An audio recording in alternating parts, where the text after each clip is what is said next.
simple question. Can the Prime Minister tell us on what day these illegal blockades will come down? What has the Prime Minister done? Has he responded to the invitation? Has he picked up a phone and called? We're working very hard to end the blockades. It's an unacceptable situation. Everyone wants to take the air out of this balloon in the most controlled way. The problem is most people are coming up with us with a pin. It's about time we have a plan to make sure that the laws are respected. These are moments, I believe, in our confederation where what we require is unanimity of purpose. Pressure is mounting on the federal government, both inside and outside Ottawa. The real blockades and protests in support of the Wet'suwet'en are still ongoing. The political stakes very high. So how is the government handling this crisis? What happens if the strategy fails? It's Thursday, and I'm here with At Issue. Chantal Hébert is in Montreal. Andrew Coyne is in Toronto. Althea Raj here in Ottawa. And Duncan McHugh joins us tonight in Toronto. Good to see everybody. Appreciate you being here. So here we are, another week where there has been little movement, but there has been a little bit of movement. So let's start with how we think the federal government is doing so far and whether we are sort of nearing the end of how far they can let this go. Chantal, let's start with you. Nearing the end of how far they can let this go, yes, probably. I don't think that there is enough patience out there for us to be doing this same time next week. Put it this way. How they've been doing? Well, the federal government came late to showing up to say we're aware that something is happening. They've been playing catch up on the front of what they're trying to do about it. They have obviously, I think by most accounts, totally miscalculated the Prime Minister's first public intervention, which fell below the mark of where people were at, and beyond that, they still are trying to move this forward, and I think there is still quite a lot of support, majority support in the House of Commons for trying to negotiate a way out of this impasse. Yeah, I mean, Andrew, do you agree with the general way they're approaching it, which seems to be, you know, having conversations, much of it behind the scenes that we're not privy to, some of it where they're bringing in opposition parties and premiers to try and get a handle on how this moves forward? Do you agree with that idea? I think it is the least bad option of the ones that we've heard being canvassed. Look, there's a real potential for this thing to spin out of control, both in the short term and doing much more lasting damage in the long term. It behooves everybody to be conscious of that, that the dangers of intervention, a hasty intervention, I mean, there may be a point way down the road when you have no alternative, but only after you've canvassed all the other possibilities. And so people who are demanding that they intervene now or yesterday, I don't think are paying proper attention to the explosiveness of the situation that they're dealing with here. So yes, it makes the government look hamstrung, what have you, to have to deal with this, but that's the nature of the situation. We have to stop this kind of magical thinking that these kinds of complicated problems can be solved by just, you know, issuing orders and greater enforcement. It's just way more complicated than that. Well, and also surely, Althea, the history has taught us that lesson time and again. So, you know, you just have to look at that to see that that's probably not the way to go. Yeah, I mean, I think the government rightly believes that this could be a powder keg, and so it needs to take its time to reflect on how best to handle the situation. And for now, it's been trying to let Indigenous communities know that they're willing to talk. But I agree with Chantal. I think the government actually totally misunderstood what was happening. Either they were badly briefed, or they misread or misunderstood what they were being told. Initially, the government's response and the Prime Minister's response in Senegal was, well, you know, we're a rule of law country, the law must be abided by, and this basically is a BC issue. It's a pipeline that's entirely within British Columbian territory. It seems to be a family feud between different community members. There is no ask of the federal government. And I think that no ask of the federal government is still actually the case, and that's where the government's role becomes more complicated, because they're not really sure what their role should be, aside from the fact of, like, well, getting the trains running and the port reopened. That is the difficulty. And while the Prime Minister got a lot of credit for the way he communicated during the crisis in Iran, and the government did during and still the ongoing coronavirus issue. In this case, they have not been very communicative. And when the Prime Minister has spoken to Chantal's point on Tuesday, he did not speak to the Canadian society writ large. Basically, his message was to Indigenous communities, and that was the tone that's why he struck that tone. Yeah. But well, there was an appeal for patience across the board to the whole country. But that wasn't. I mean, they actually went back and fixed his speech. They changed his speech after hearing the Grand Chief's press conference earlier that day, because they wanted to strike a tone that was kind of in line with what the Grand Chiefs had said. Well, okay, let me bring in Duncan. How much should we expect to hear, though, do you think, Duncan, from a government that is having conversations in BC, in Tyendinaga, trying to get this sorted out between different groups? How much should they really be putting out in the public domain? What we are not hearing is, I mean, to suggest that they came late to the conversation, I mean, yes, we've seen ministers being spread out across the country this week, finally, but what we're not hearing is discussion about some of the broader plans that the government had proposed in its earlier mandate. I mean, they talked about an Indigenous rights framework, which should have been set out a blueprint for resolving these kinds of disputes in traditional territories. We haven't heard the Prime Minister talk about that. We haven't heard the Prime Minister reaffirm when they're going to be introducing a United Nations Declaration on the Rights of Indigenous Peoples legislation, as we have seen in British Columbia. So we haven't seen any of the broad approaches that this government has used flowery rhetoric to say that they affirm, but we're not seeing those being laid out right now. Well, they were going to table UNDRIP this week, and then they had to put it off because they felt that it was going to be drowned out by what was happening, and they say that they fully intend to do that. So, but I take your point that they're not talking about the bigger issues that lie underneath all of this. Can we just turn our minds first quickly to the opposition's response, though, because it too has been particular, and I mean the official opposition here, the Conservatives. Have a listen to a little bit of what Andrew Scheer said today in the House. These anti-free market, anti-energy activists have nothing to do with reconciliation. Okay, so that's one example, but Peter MacKay, Erin O'Toole, other leadership contenders have all said things like this and very different. In fact, Peter MacKay using the word thugs to describe some of the protesters. Duncan, I'll get you to weigh in first on this. What do you make of the way the Conservatives in particular are approaching this, as though this is I don't know, as though it's a protest being taken over by outside forces only? Let's deal with Peter MacKay's tweet first, which ultimately he deleted, which is puzzling from the contender, the leading contender for the Conservative Party leadership. But dealing with his wording, thugs and things like that. I mean, it's strange that a former justice minister would not be familiar with the Ipperwash inquiry and the results of that inquiry, which clearly suggested that police need to play a peacekeeping role, and that going into a community and a blockade and taking it down with police force is not the way to find resolution to these issues. It's puzzling to me that Mr. MacKay would be suggesting that there seems to be a role for vigilantism in this country, and that's concerning in terms of no one wants to see another Dudley George. Yeah. Who was the activist, the protester killed in that inquiry. Andrew, what do you make of the way the Conservatives are positioning themselves on that? Well, I mean, it's unfortunate this is happening in the middle of a Conservative leadership race where they're each trying to one-up each other in terms of their ability to play to the base. There may be elements of truth in what they're saying, but it matters how and when you say it. You don't have to bark out everything that happens to be on your mind just because it appeals to a particular segment of your electorate.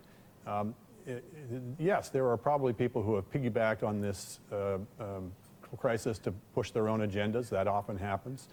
Yes, I think the issue was certainly initially widely misunderstood about what exactly was the source of the conflict here. But the role of leaders, it seems to me, in a crisis like this is to try to bring people together and to try to calm tempers down rather than inflaming them. And some of this rhetoric has simply been designed to make people more angry and more outraged than they already are. It's a difficult enough situation. Obviously, people are going to be upset, but I don't think it's the job of leaders to be playing to that. Chantal, what do you make of the way they've handled it, and I guess the way that the government sort of boxed the Conservatives out of the conversation by, you know, saying that they couldn't even come to a meeting to talk about things?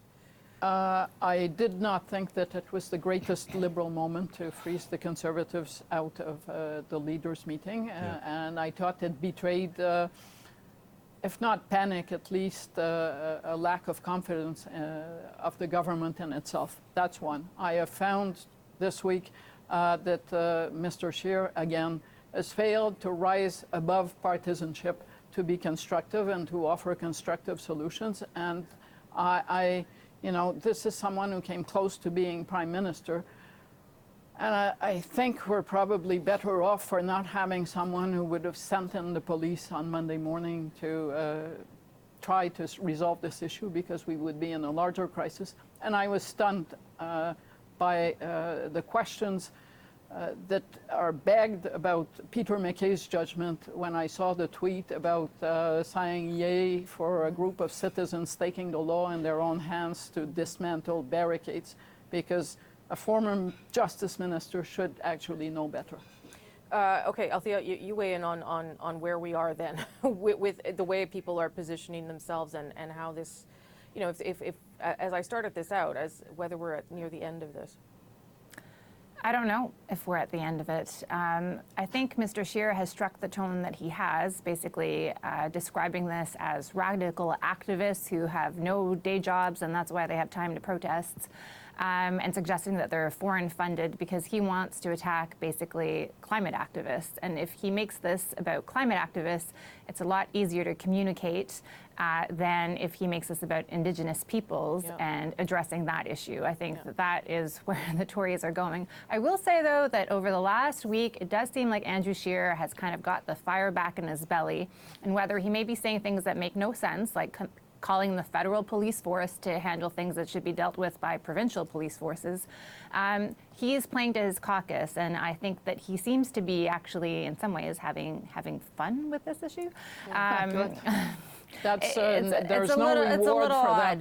No, I think that the scary part for the government and for Indigenous communities and Indigenous leaders, and they recognize this, is what this will mean for reconciliation. I think the Liberal government spent a lot of time talking about building the nation-to-nation relationship and bringing Canadian society on side. But now that you have 1,500 people possibly getting pink slips, some hopefully just temporarily, that may poison the well for reconciliation, and that is a risk that weighs on the government's mind as well as Indigenous leaders. Last point on that to you there, Duncan, about reconciliation. I agree with Althea. I think the government realizes that it's a moment, and if it goes one way or the other, it might burn the goodwill of Canadians on the issue. Well, I mean, the Prime Minister has spoken about this being a country that's governed by the rule of law. He'd do well to remember the words of the Chief Justice of the Supreme Court of Canada in the Delgamuukw decision of 1997. His final words were, "We're all here to stay," when he told the governments of the day that it was better to negotiate these issues. It was better to negotiate with the Wet'suwet'en hereditary chiefs with regard to Aboriginal title than it is to go repeatedly back to court. So if we're talking about reconciliation, then one would hope that this is a reminder that these are important long-term discussions and dialogue that needs to go on, and that it does produce results. We are not talking about the other big deal that happened this week, which was amongst the Northern Cree, who announced a $4.9 billion deal with the provincial government for a deep-sea port for rail lines. There are, when discussions and dialogue happens, First Nations across the country have shown that they want to sit down and have a productive future for their people.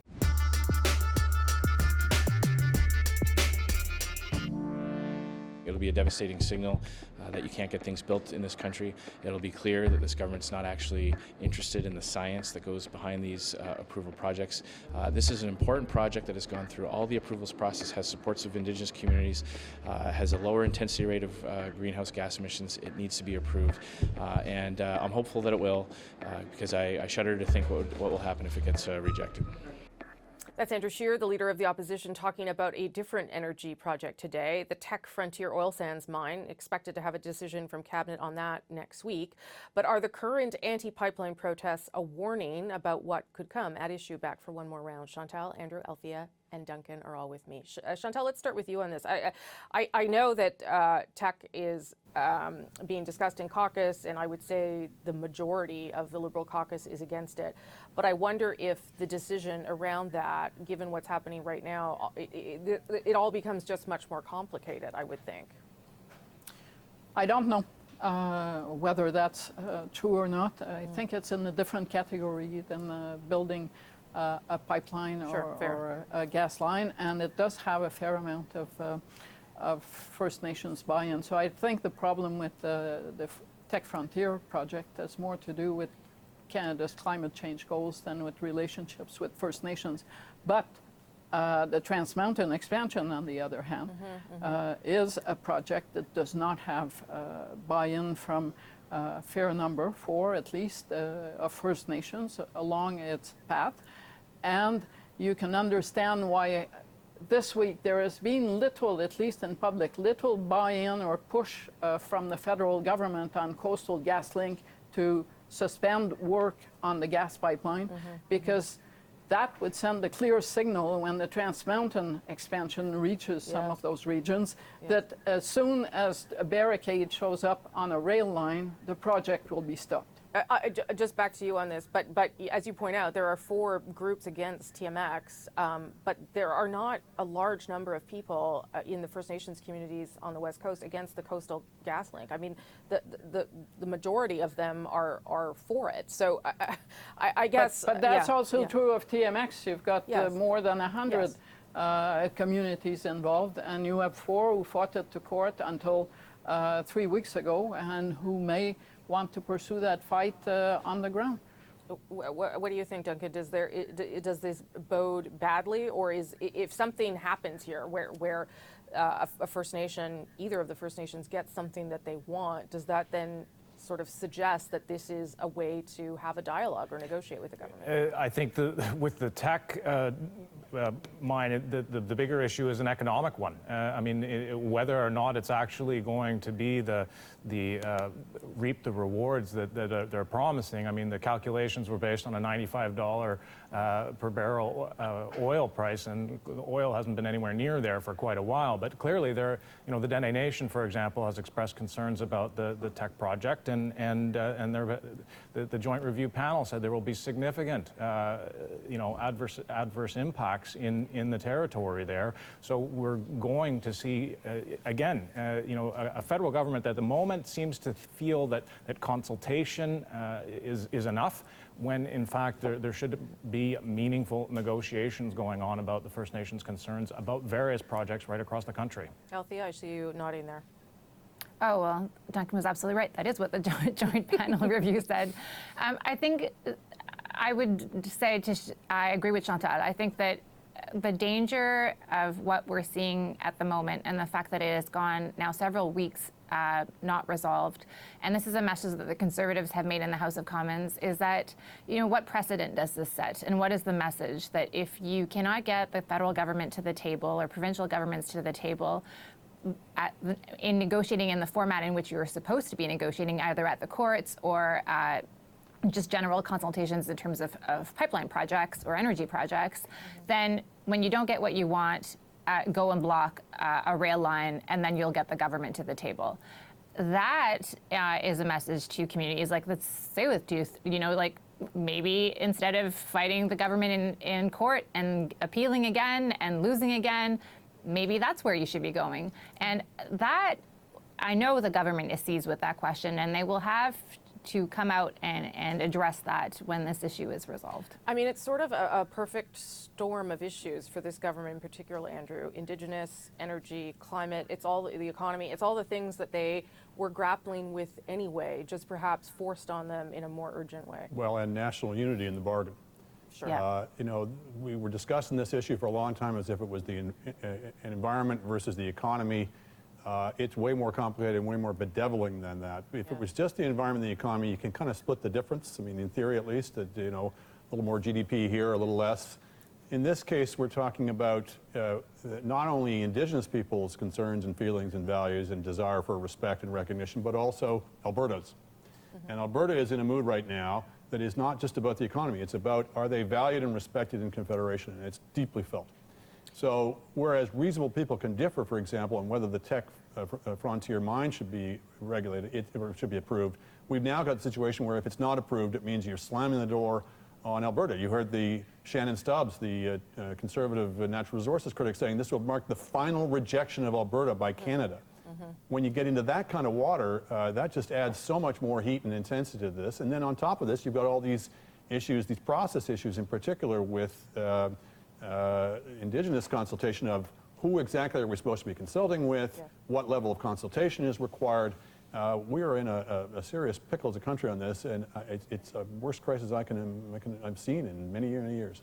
Chantal, go to you on that point as well. The conflation here of difficult issues that maybe we as a country weren't thinking enough about generally, or maybe it was just the government not doing that.